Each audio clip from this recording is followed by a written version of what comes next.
What's going on, y'all? Back with another video, doing some 3v3 on my Holy Paladin. We are queuing some turbo cleave again, and just kind of, this was after our really good session from last week. In this session, we did hit 2100 current rating, and our MMR got up to, I think our peak was like 2250 for this one. We still struggle against like the augmentation evoker comps. We were actually losing to Ret Warrior as well, which we were beating a lot before, but I don't know, it was a decent session.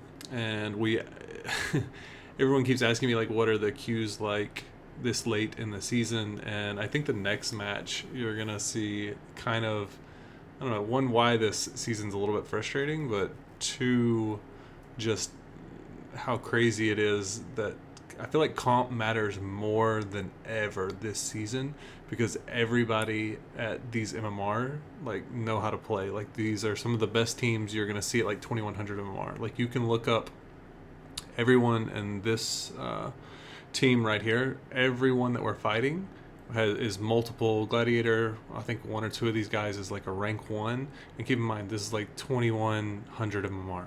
Like, that's not normal, especially at the end of a season. So just a really bizarre season to push in. So also you'll notice versus this Shadow Priest, Unholy DK, I am running Concentration Aura over Devotion Aura. It's really good versus Death Knights and Shadow Priest. So right there I juke his kick, and he is just trying to pressure me as much as possible, and they don't have fear, they don't have strangulate. And now I'm going to run in. We actually overlap, so the shaman does trinket and he mass dispels him, so keep in mind that does have a cooldown. So I'm going to run over here and blind the shaman. He doesn't have trinket there, so I think we have gotten most of their defensives, and we are just putting a ton of pressure up. The shaman does root, the DK grips me back in. They want to do as much spread pressure as possible, and they're doing a good job of that right now. He's going to lightning lasso Sorgal. I still have my bubble, and I think right here I'm going to go ahead and burn bubble, because I wasn't sure if he had MD back up. I was trying to glance and see if it was back up. So he does get my bubble. I'm going to cast Tears Deliverance. We're still technically ahead here, so I do go ahead and burn my trinket on that Strangulate, just because I don't think we're going to last to another Strangulate, so I'm not really worried about it because they're out of defensives. The shaman drops his Grounding Totem, so right here I'm kind of just trying to line. I want the shaman wasting as many globals as possible. Sorgal gets an Ascendance proc, and I think we're going to go back on the Shadow Priest here. I do get rooted again. We'll go ahead and dispel while I'm rooted, and I think everybody's going to get topped off, and we are going to make a swap back to the Shadow Priest again, and he should have nothing this go around. So he does fear, and the Death Knight grips Sorgal away. I'm trying to get over here to the shaman, but he does get hexed, so I'm not worried about it now. And I'm a little spooked here because if I get caught out in the open, then I can die, but they took down the Shadow Priest.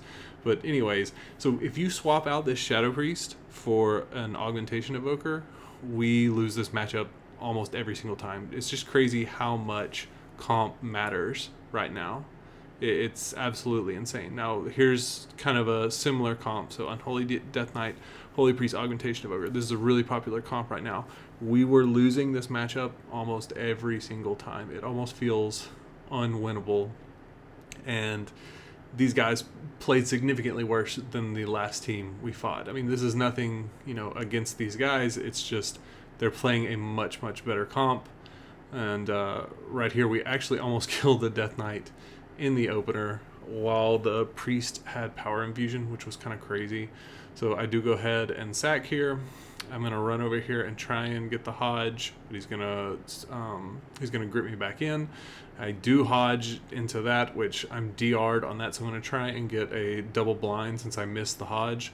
So we're still gonna get a decent bit of pressure. He was DR'd on that blind. I'm not sure from what, But yeah, I'm also running Concentration Aura. Again, almost every Death Knight team, I was running Concentration Aura over Devotion Aura just because it's so powerful versus their Strangulate, because all these Death Knights are running Strangulate right now. So we do end up taking down the Death Knight here. And one thing I'll say that this team did differently than the other teams, I think while we beat them, their augmentation evoker wasn't putting out nearly as much pressure. He was focused a lot more on healing than he was putting out pressure. And here was a matchup that was an off-meta comp. Kudos to these guys for running Outlaw, Arcane, Mistweaver. I mean, this was the only one we saw in like the last 2 Q sessions, so it's pretty hilarious. I think if they swapped out their Mistweaver for a Priest, it would be way more powerful. But this comp was annoying, but I was happy to see something that wasn't Augmentation, Evoker, Melee, or, Double Caster or whatever. And so I had a couple people ask, when do you use Devotion Aura versus Concentration Aura on the last video? Or maybe it was the video before that, I don't remember. And really, if I'm healing 2 casters, then 100% I'm going to use Concentration Aura pretty much every single time. If I'm fighting against something like this where I'm going to be CC'd a lot, whether it's Polymorph, Blind, Incap, Leg Sweep, I want to have Devotion Aura because it's just an extra defensive, basically. Like, I can pop that Aura Mastery and give my team a shield wall. So it just really depends on what you're healing. Holy Paladins excel at healing Double Caster, right? Like, if we were trying to really push higher rating and all that, like, I would need to heal a Double Caster team. It's just a lot stronger than me healing Turbo Cleave. I think Turbo Cleave might be best with like a Resto Druid right now. So, but we don't have that. We don't have that luxury. I mean, I guess I could play my Resto Druid, but I'm just not very good on Resto. I think I've peaked out at like 1900 rating, just playing it casually.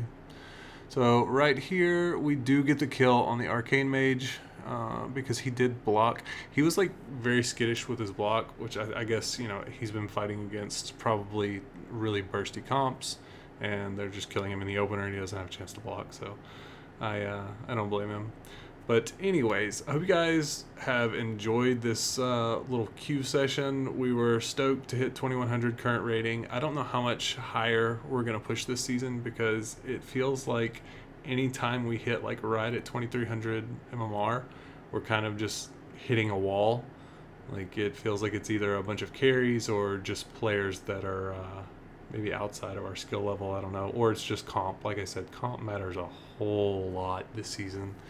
So, but we kind of we were happy with how everything ended up. I do wish that the season wasn't as like, I don't know, crazy deflated. I may try and push some in Solo Shuffle. I haven't decided yet whether I'm going to try and push 2400 in Solo Shuffle. I think Sorgal went ahead and hit 2400. So I don't know if I have the mental fortitude to try and queue it up as a healer and push that many games in 2 weeks. But we'll see. Could make for some good videos. But yeah, let me know in the comments what you guys think, what comps you guys are running at the end of the season, if you're excited for Season 3. I know I'm pumped to just have, I don't know, a new season to kind of reset, just hopefully freshen up the meta and not see so many augmentation evokers. But yeah, if you're new here, be sure to subscribe, hit the like button, all that jazz. It helps me out a ton. I really appreciate it. And I'll see you guys in the next one. Peace.